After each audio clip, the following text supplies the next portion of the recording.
대한민국 경제의 라이벌 일본이 사상 초유의 원전 사고를 겪었던 2011년, 당시 도쿄도지사를 지냈던 이시하라 신타로는 일본인들은 금전욕, 무욕, 성욕만 갖고 있다며 동일본 대지진은 일본 그 자체에 대한 천벌이라고 말했습니다. 이를 두고 일본에서는 망언제족이라 불리던 그의 별명과 함께 거침없는 공세를 퍼부었는데요. 하지만 10년이 지난 지금 어쩌면 천벌이 맞을 수도 있겠다는 생각이 자꾸만 들게 됩니다. 아직도 일본 제국주의의 향수에 젖어있는 고위급 정치인을 비롯해 일본의 일부 몰지각한 사람들 때문입니다.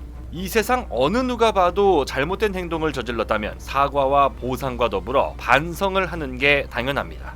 그러나 모두가 알다시피 일본은 과거를 반성하지 않고 과거를 조작하고 싶어 합니다. 최근 한국을 비롯해 전 세계에 충격을 안긴 미쓰비시 램지어 교수 사건이 대표적인데요. 하버드 대학 교수로 알려진 존 마크 램지어의 공식적인 직함은 미쓰비시 일본 법학 교수입니다. 1972년 일본의 전범기업 미쓰비시가 미국 하버드 대학교에 지원금 100만 달러를 내고 만든 자리인데요. 역사학자도 아닌 법학 교수가 위안부 문제를 언급한다는 것 자체가 전 세계에 비웃음을 살 일이지만 일본 입장에서는 하버드 교수가 그렇다잖아 라는 명분이 필요했던 모양입니다. 이렇듯 반성은커녕 갈수록 뻔뻔해지는 일본의 모습에서 우리는 일본 경제가 왜 갈수록 역주행하고 있는가를 엿볼 수 있는데요. 20세기 중반까지 독일 나치 정권은 홀로코스트란 이름으로 1000만 명 이상의 유태인을 학살했습니다. 그리고 1970년 당시 독일 총리였던 빌리 브란트는 폴란드의 희생자 추모비 앞에서 무릎을 꿇었는데요. 나치 이후의 독일은 나치 정권의 잘못을 깊이 반성했습니다. 그럼으로써 악행을 저지른 것은 과거 나치 정권 시절의 독일이지 지금의 독일이 아니라고 선을 그을 수 있었을 뿐만 아니라 두 차례 세계대전으로 인한 천문학적 배상금을 내고도 유럽 국가들을 이끄는 리더인 동시에 유럽 최고의 경제 대국에 올라 있습니다.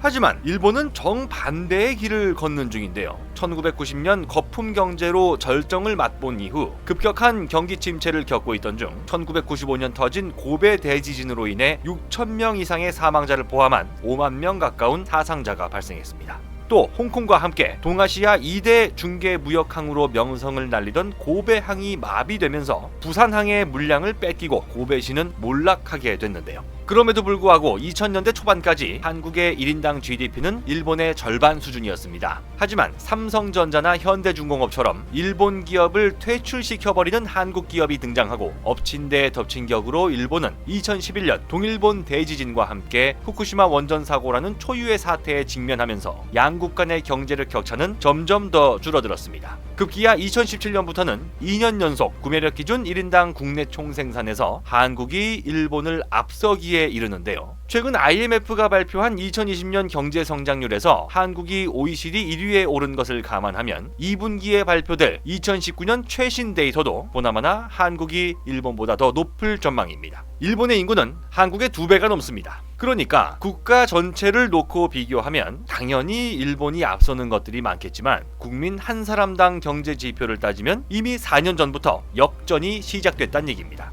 그런데 상황이 이 지경이 됐는데도 아직 철이 없는 일본의 일부 국민들은 근거 없는 가짜 뉴스를 뿌리거나 앞서 말한 램지어 미쓰비시 교수 영상에 진실을 알려줘서 고맙다는 응원의 댓글을 달고 있는 실정입니다. 참으로 한심하고 형편없는 일이 아닐 수 없습니다. 일본 사람 모두가 이런 게 아니라 극히 일부에서만 나타나는 현상이라 그나마 다행인데요.